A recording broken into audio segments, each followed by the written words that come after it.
Hello everyone.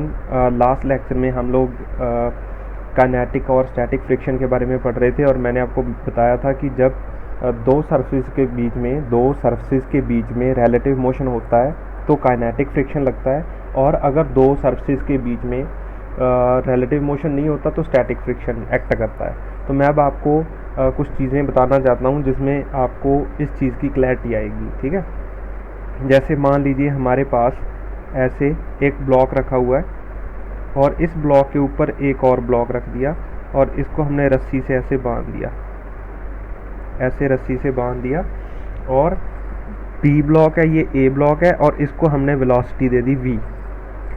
तो देखिए जो ऊपर वाला ब्लॉक है वो तो रेस्ट पे है, वो तो मूव नहीं करेगा क्योंकि उसको हमने रस्सी से बांध रखा है। तो बताइए ऊपर वाले ब्लॉक पे जो फ्रिक्शन लगेगा वो स्टैटिक होगा कि काइनेटिक? और हमने पढ़ा है जब चीज़ें चलती हैं तो कौन सा फ्रिक्शन लगता है? काइनेटिक। और जब रुकी रहती है तो स्टैटिक। ये ब्लॉक रुका हुआ है तो कौन सी फ्रिक्शन लगनी चाहिए?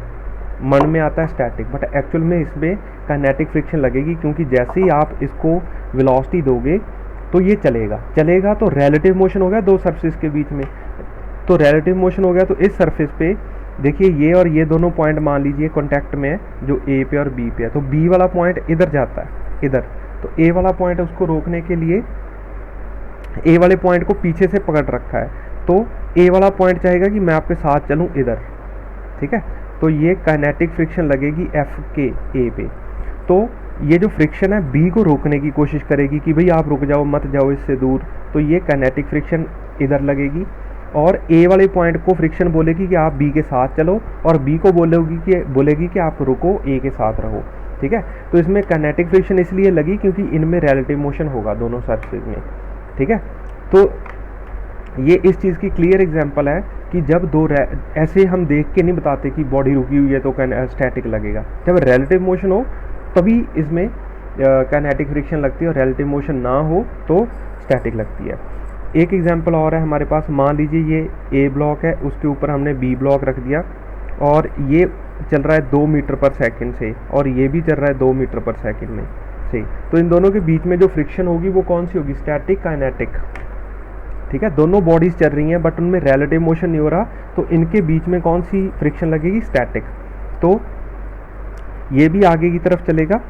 ठीक है, मान लीजिए ये और ये पॉइंट है, दो आगे भाग रहा है, तो ये इसको भी आगे लेके जाने की कोशिश करेगा, तो फ्रिक्शन इस पे भी स्टैटिक लगेगा और इस पे भी स्टैटिक लगेगा फ्रिक्शन। ठीक है, तो इस पे इधर स्टैटिक फ्रिक्शन लगेगा। तो देखिए ये दोनों बॉडीज मूव कर रही हैं फिर भी इन पे स्टैटिक लग रहा है, क्यों? क्योंकि इनमें रिलेटिव मोशन नहीं है। तो ये थोड़ी सी चीज़ थी, मैं आपको बताना चाहता था कि स्टैटिक फ्रिक्शन तब लगता है जब रिलेटिव मोशन ना हो, और अगर रिलेटिव मोशन हो तो उनमें काइनेटिक फ्रिक्शन लगता है। ठीक है, आगे चलते हैं, कुछ चीज़ों पे और डिस्कशन करते हैं हम स्टैटिक काइनेटिक पे।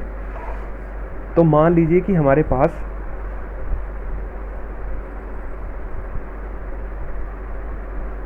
ऐसे एक ब्लॉक है, यहाँ पे ऐसे हमने ब्लॉक रख दिया 2 किलोग्राम का, और उस पर एफ फोर्स लगा दी।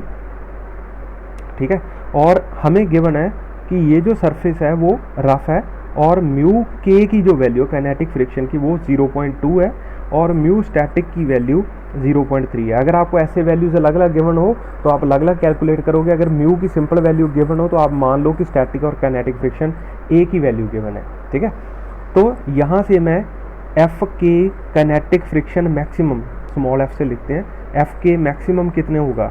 दैट इज टू म्यू के इंटू एन।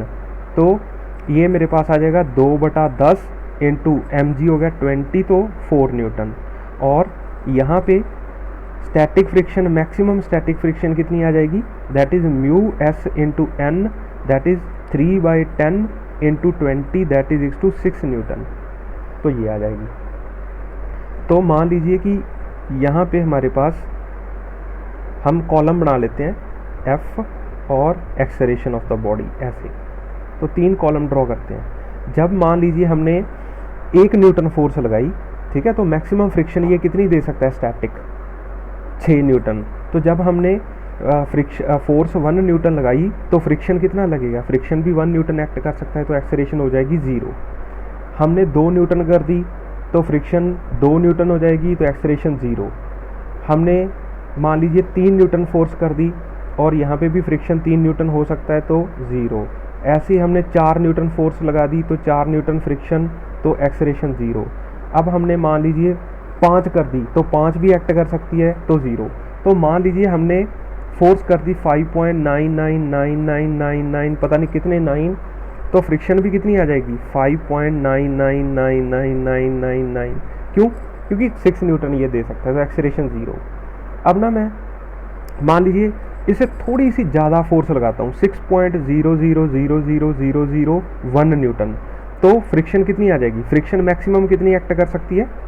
अब देखो जैसे ही आपने ये मैक्सिमम फ्रिक्शन कितनी एक्ट कर सकती है 6 न्यूटन, बट आपने तो फोर्स 6 से ज़्यादा लगा दी ना, थोड़ी सी ज़्यादा, उसको मैं अप्रॉक्सीमेटली 6 मान लूँगा, तो बॉडी चलना स्टार्ट हो जाएगी और जैसे ही चलेगी काइनेटिक फ्रिक्शन रोल में आ जाएगी। ठीक है, तो यहाँ पे फ्रिक्शन आ जाएगी 4 न्यूटन। तो एक्सेलरेशन कितना होगा, acceleration is F net upon mass.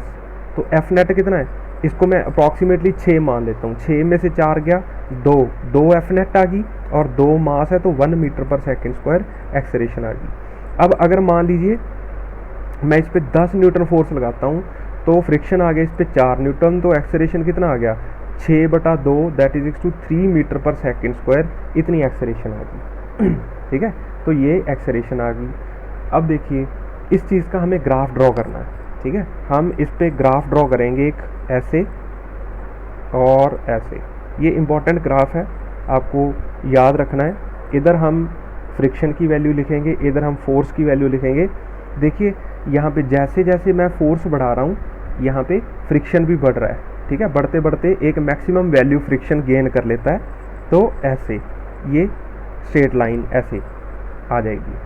तो जैसे ही हमने 6 से ज़्यादा फोर्स की तो फ्रिक्शन कम होगी, तो मतलब फ्रिक्शन मान लीजिए ये मेरी फ्रिक्शन है अप्रॉक्सीमेटली 6 मान लेता हूँ मैं इसको। ठीक है, तो ये 6 न्यूटन है मान लीजिए फ्रिक्शन, इसको मैं लिखूँगा म्यू एस इंटू एन, ये मैक्सिमम फ्रिक्शन है। जैसे ही हमने फोर्स इससे ज़्यादा कर दी, ठीक है, तो फ्रिक्शन की वैल्यू कम होगी। तो फ्रिक्शन की वैल्यू कितनी आ गई, फ्रिक्शन की वैल्यू ऐसे ये कम हो जाती है ऐसे, और उसके बाद जितनी भी आप फोर्स चाहिए यहाँ पे 12 न्यूटन कर दो, बट फ्रिक्शन की वैल्यू 4 न्यूटन ही रहेगी, तो ये ऐसे एक कांस्टेंट फ्रिक्शन उसके बाद लगती है। ठीक है, तो स्टैटिक फ्रिक्शन देखिए इसकी कोई फिक्स वैल्यू नहीं है, ये चेंज हो रही है लगातार, बट काइनेटिक फ्रिक्शन की ये एक फिक्स्ड वैल्यू है। ठीक है, तो ये जो वैल्यू आई मेरी, वो आई मेरी 4 Newton, and this value is mu के इंटू एन, ये मैक्सिमम स्टैटिक फ्रिक्शन है। ठीक है, तो यहाँ पे एक चीज़ मैं और मार्क कर देता हूँ,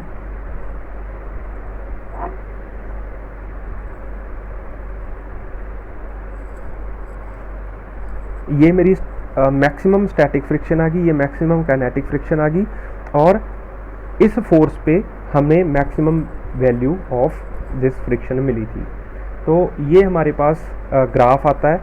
ये फोर्स किसको लाइन रिप्रेजेंट करती है, ये काइनेटिक फ्रिक्शन को रिप्रेजेंट करती है, काइनेटिक फ्रिक्शन को रिप्रेजेंट करती है ये लाइन, और ये लाइन किसको रिप्रेजेंट करती है, स्टैटिक फ्रिक्शन को, स्टैटिक फ्रिक्शन। और इसका दूसरा नाम क्या है, सेल्फ एडजस्टिंग फ्रिक्शन, क्योंकि ये एडजस्ट हो रही है। ठीक है, तो ऐसे ये ग्राफ प्लॉट करते हैं हम। आगे चलते हैं, हम इस पे 1-2 क्वेश्चन और करते हैं। होप आपको ये चीज़ समझ आई होगी। तो इसका रीज़न है ये स्टैटिक फ्रिक्शन ज़्यादा क्यों होती है, maximum static friction limiting friction kinetic friction से ज़्यादा क्यों होती है, क्योंकि जैसे ही आप एक बॉडी को दूसरी बॉडी पे रखते हो ना, तो वो इरेगुलरिटीज़ फंस जाती हैं। ठीक है, और माइक्रोस्कोपिक लेवल पे तो ये भी बोला जाता है कि वो बॉन्ड्स बना लेती हैं एक दूसरे के साथ, 2 सरफेस बॉन्ड बना लेते हैं। तो जैसे ही आप उस पर फोर्स लगाते हो, एक बार बॉन्ड्स को ब्रेक करने के लिए आपको ज़्यादा फोर्स चाहिए। ठीक है, तो जब हम ज़्यादा फोर्स लगाते हैं तो ये चीज़ होती है, और मैक्सिमम हमें एक बार फ्रिक्शन मिलती है। उसके बाद जैसे ही वो चीज़ चल गई, बॉन्ड्स टूट गए वो, ठीक है, तो फिर आपको उतना फोर्स नहीं लगानी पड़ती, उतनी फ्रिक्शन बॉडी दे नहीं पाती जितनी उसको रुकी हुई बॉडी पे मतलब रुकी हुई बॉडी जितनी हमें फ्रिक्शन प्रोवाइड कर रही थी, उतनी चलती हुई बॉडी नहीं प्रोवाइड करती। तो इसीलिए वो काइनेटिक फ्रिक्शन कम होती है as compare to static friction. This is one of the theory given by the physicist. तो आगे हम क्वेश्चन करते हैं। 2 क्वेश्चन है, साइड बाय साइड करेंगे।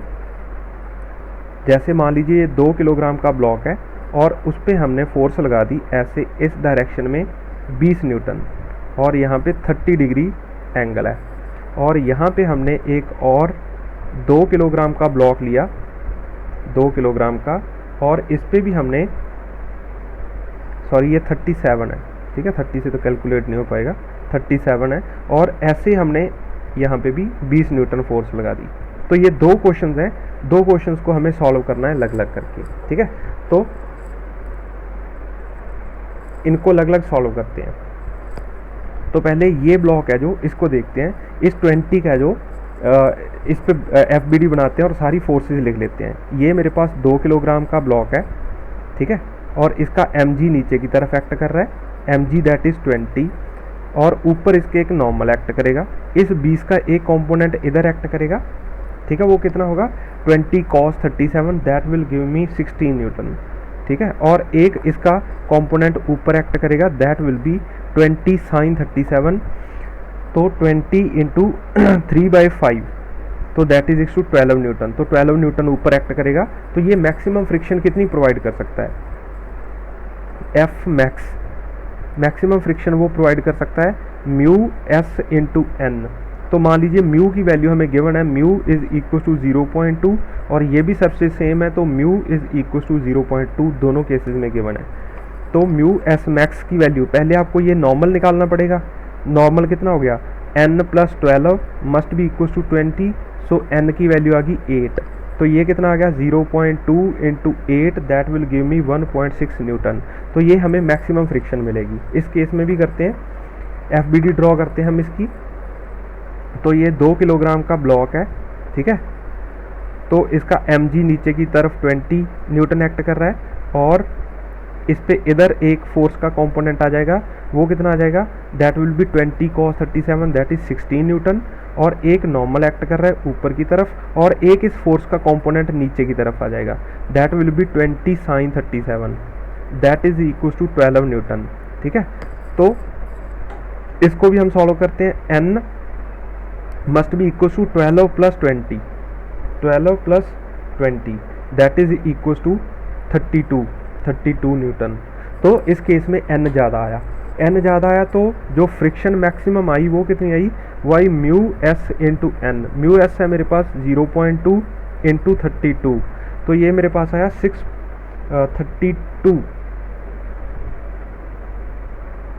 और जो FS मैक्स है वो निकालना है हमें। FS मैक्स कितना आ जाएगा इस केस में, 6.4 न्यूटन।